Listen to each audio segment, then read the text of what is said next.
We've got Dawn Neeson and we've got Christopher Biggins. We welcome them both into the studio to go through the stories making the headlines this morning. Yeah, let's start with the front pages of The Times, The Telegraph and The Guardian, Dawn. And this is the worrying news about not only a strike on a US military base, but a fatal one, 3 US troops dead and 34 being examined for brain injuries. And Donald Trump coming out and saying this could be, World War III. A horrific story. It's in all the papers, the front page of the ones you've just mentioned. It's the first combat death troops for US in 2 years.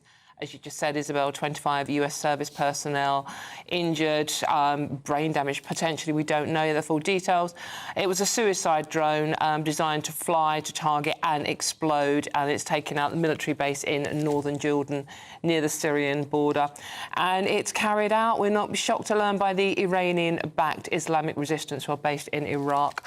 And also, at the same time, our destroyer, who out in the Red Sea, HMS Diamond, was forced to use Sea Viper missile system to shoot down yet another Houthi target. Biden has said America will retaliate, and Trump has said, as you said, this is, if I was in charge, this would not be happening. Well, if Biggins was in charge of an art gallery, it may be a safer place than the Louvre is in Paris. You like your art, Christopher. What did you make of what you saw, the defecation, really, of the Mona Lisa yesterday? Well, I think it's another attempt by this organisation to make sensational headlines. Healthy and substantial food. So I suppose the soup... They're not wrong. The thing is, they're not wrong about their protest about food, I would say. Certainly not. I mean, no. It's like But it's the way they go about it. Exactly. I mean, this is a very famous painting. I mean, thankfully, it is well protected with bulletproof glass. But say it hadn't have been. Say, I mean, they don't know that. They don't know that... Well, they must have known. Well, the soup could have leaked in. There's many things that could have happened. And what if the worst had have happened? Well, it would have been a disaster, an absolute disaster. But this is what happened when they were doing things in England on motorways and forbidding people getting to hospitals. They don't really think it through, I don't think. But Biggins, just explain to us, anyone who doesn't necessarily go to art galleries or necessarily even really appreciate the Mona Lisa, why masterpieces matter in this day and age? I think they matter because they're our history. I mean, it's like the wars that are going on at the moment. When you think of what we're losing in these wars, art-wise, building-wise, it's disgraceful. I mean, it's worse almost than the deaths that are going on, because a whole history is being blown away. Yeah, now I just wonder what will happen to these two women. What sort of charges will be brought against them, or will anything be done about them at all? Just be interesting. French police are pretty heavy-handed, they generally, aren't they? Are they? Well, they love... I'm just stunned. I mean, every time I've been to try and see the Mona Lisa, I'm about 25 people back. I can never get that close to see the damn thing. So it's very small, isn't it? It is very small, and there's always loads of people in front of you. So how they got close enough to actually fling soup at it is not first thing on a Sunday morning. That was it. Yeah, no, absolutely. Obviously, the time to go. Look, Dawn, today, another day, another Rwandan delay ahead, and the House of Lords, they're trying to water down the whole legislation involved here. People are quite sick and fed up with this. We had 350 migrants who got into the country illegally at the weekend, and we just cannot... When is somebody going to wake up to the fact, however horrible their situation is, we just can't keep taking people at this rate. We can't, and we can't afford it. We're paying £7 million, is it, in hotel bills on a daily basis. Look, it's not fair on the people that are here. It's not fair on the migrants. It's not fair on anyone. Someone needs to do anything. But now we are caught in this ridiculous game of ping-pong between the House of Lords and the House of Commons. This bill was passed in the House of in the House of Commons. It's gone to the House of Lords now. They are going to try and water it down.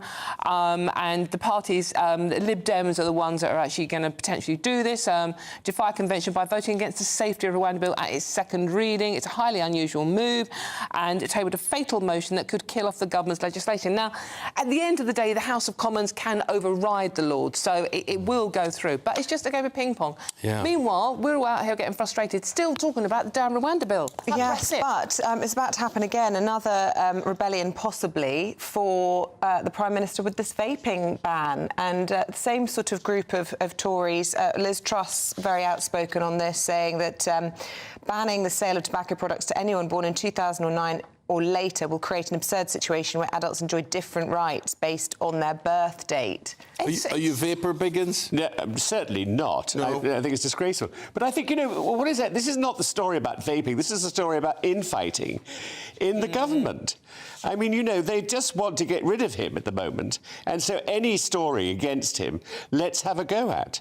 What about him not eating on a Monday? I love this story. Is that a story against you? Well, He doesn't eat. I don't personally, but I mean, I do know a lot of people who do What, do you it. don't eat? What do you mean? No, I eat. Oh, I don't. Well, I've no doubt. I don't fast. But I do think that, you know, it's an interesting one, and I know a lot of people who swear by it, but it is very difficult when you think about it, not eating. Especially to run the country But and I not do eat. think if you're very, very busy, like he must be, it's easier to probably skip meals because you're not thinking about food. And also, I think if you have a lot of heavy food, then it makes you tired. And he's fit too, isn't he? Maybe it helps him because he does a lot of PMQs But I prep on find Monday, it hard apparently. to sleep if I haven't eaten. Yeah, I mean, Eating I helps me to actually, sleep. I quite like hunger pangs, I must admit, because I think that they're doing some good. I don't feel, I'm a bit like Isabel, I don't like feeling too full up, because then I get sluggish. There's no doubt that that is the good thing for you, not to be full up. Yes, no, exactly. But I mean, it's the thought of it, of stopping eating at 5 o'clock on a Sunday night Yeah. and then not eating again until 5 a.m. on the Tuesday morning. But does he actually get up at 5 a.m. on the Tuesday to Probably eat? knowing him. Yeah, I mean, probably. Could you Okay. do it? Let us know.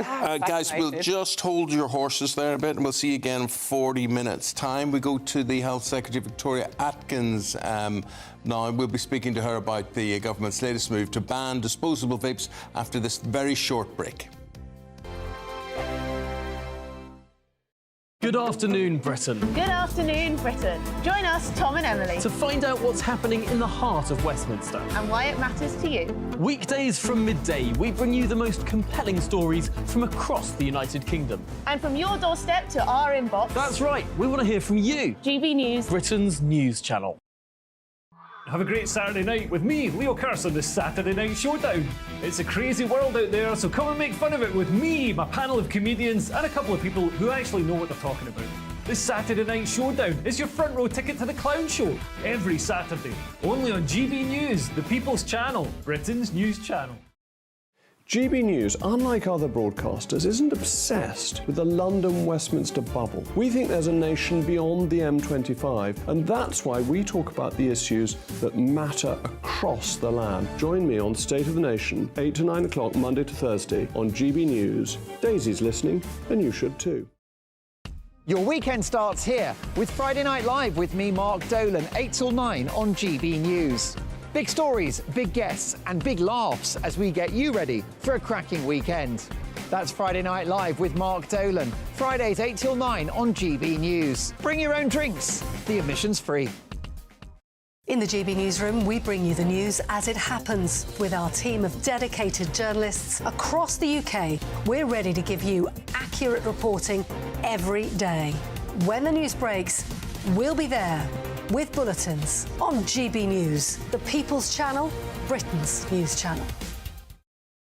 Wake up to the headlines with Headliners every morning at 5 a.m. We treat you to the day's biggest stories before anyone else, 7 days a week. You can catch up on everything you need to know before you've even had your kippers. Headliners every morning at 5 a.m. only on GB News, the People's Channel, Britain's news channel.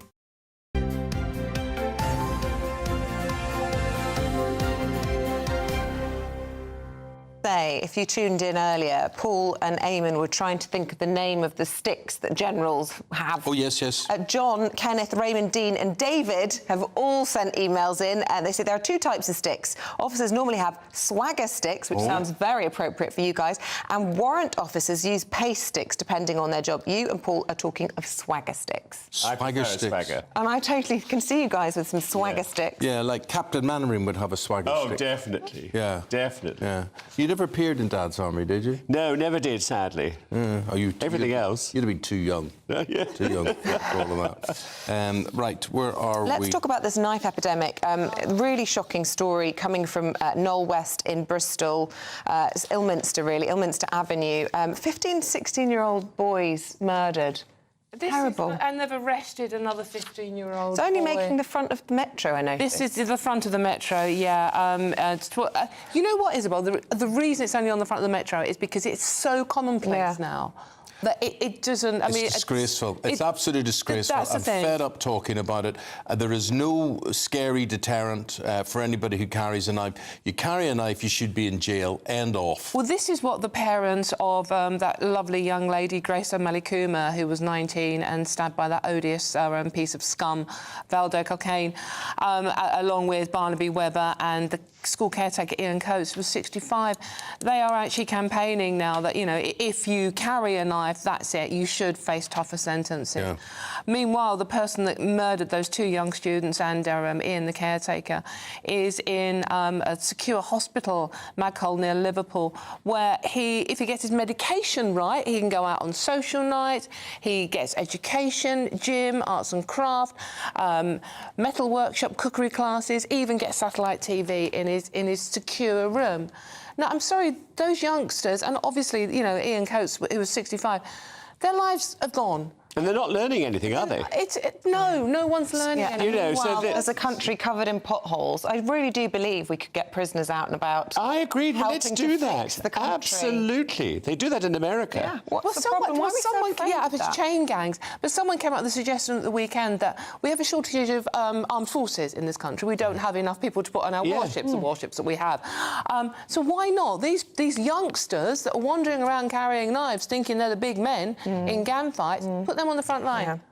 We end up with a dirty dozen, really, like that. Right, we're going to go to